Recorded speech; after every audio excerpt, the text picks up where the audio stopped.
A Boeing 737 aircraft operated by Jeju Air crashed at the Muan International Airport in South Korea this morning, killing 85 people on board. A harrowing video shows the moment that the plane veered off the runway, crashed and then burst into flames. The plane was carrying 181 passengers, including 6 crew members. Among those were 2 Thai nationals who were traveling as well, who were perhaps on vacation. Now, these 2 were also on board. As far as the rescue operations are concerned, they're still underway.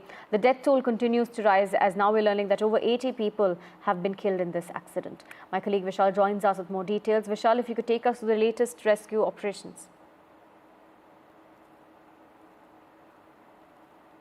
Vishal, if you can hear me.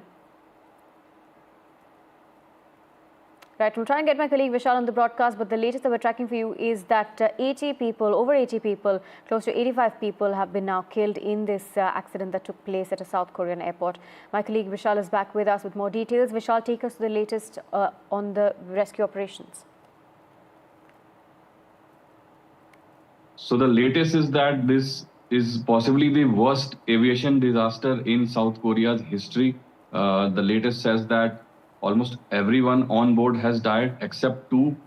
2 people were rescued. There were totally 181 people on board, including 6 crew members. So 179 people are presumed dead at the moment. That is the latest report. So it's a huge tragedy. The airline has issued an official apology. It has said that it bows down in shame that such a tragedy has occurred.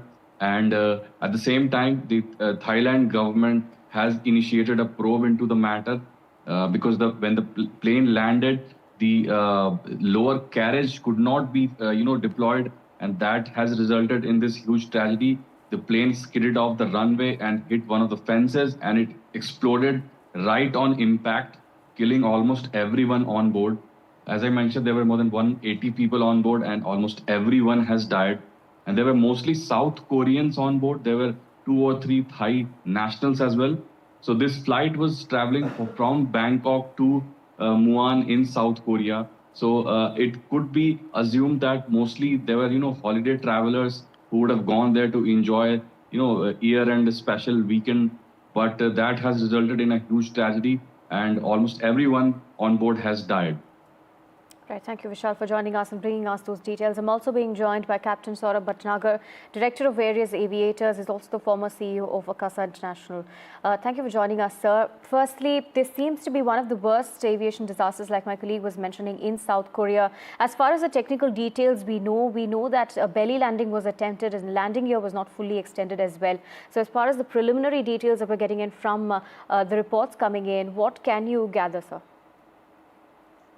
You know what, it's quite evident from the video that the aircraft did a belly landing, and hydraulic, in fact, the landing gear was not even extended because I could not see the nose landing gear also.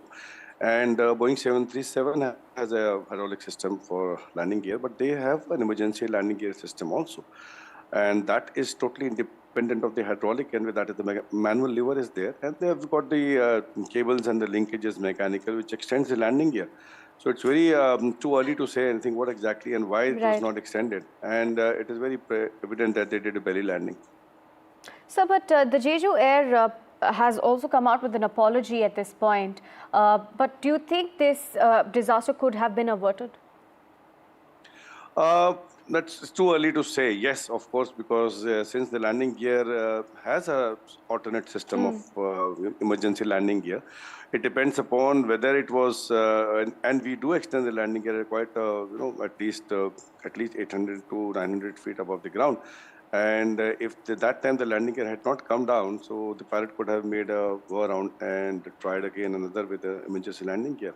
Or maybe it appears that it collapsed, but the nose landing gear was not visible at all. So that's too early now. The inquiry will say what exactly happened. But yes, there was no landing gear deployment, which is quite evident from the video what we saw. Right, and this is quite a terrible aviation accident. We're now learning that almost 179 passengers, that's almost everyone on board, has died in this tragic crash. And we can see the amount of force that the plane hits the wall with and then combusts into flames. So in terms of South Korean aviation as well, sir, they seem to be having quite a good amount of safety measures in place. So this is quite a big disaster considering South Korean airline and their safety. Yes, the safety record proved quite good, and I believe they've got a nice, very experienced pilots. So, any kind of aviation disaster or these kinds of accidents, it's too early to say what exactly could have gone wrong in the cockpit. But as far as the aircraft we saw burst into flame, there must be yes, good amount of fuel also in the tanks. That's the reason we saw the ball of fire. But the landing gear not getting extended. These days, it's quite, I would say, not heard of, because you got the manual and the backup system is always there, especially for the landing gear. But do you think so there can be something more done in these cases, maybe some, in terms of technology, if there can be some sort of improvement to avoid such accidents in the future as well?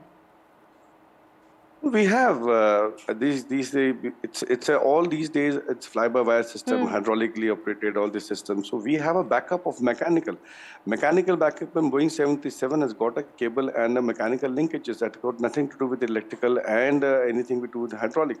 So I'm also quite surprised. And they say why the emergency landing gear was not extended, or there was some problem with the aircraft itself. So the inquiry will tell when they find out what is the position of the emergency landing gear handle, why it was not extended. But yes, we do have, the planes are quite safe these days, and they have, in fact, backup system for each and every, in fact, system on board. Right, sir. And on that point, if you could also elaborate a bit on the technicalities of this particular flight. It was a Boeing 737 aircraft, and it does have, like you mentioned, safety measures already in place. Yes, it is. That's what I'm saying. You have the aircraft has a emergency backup system also. Every aircraft has got an emergency backup system. In fact, the landing gear, especially, just to avoid that, in case you have a hydraulic failure, like we saw in the Azerbaijan crash, where the hydraulic pipelines had totally busted, and the aircraft was not, Right. they were not able to control the aircraft. So landing gear is a very important system in the aircraft. They have a system which is independent of the hydraulics. That is why you have everything is mechanical linkage and everything is there for that. Thank you for joining us, Mr. Bhatnagar, and bringing us those details and sharing us and bringing some insight into this particular story.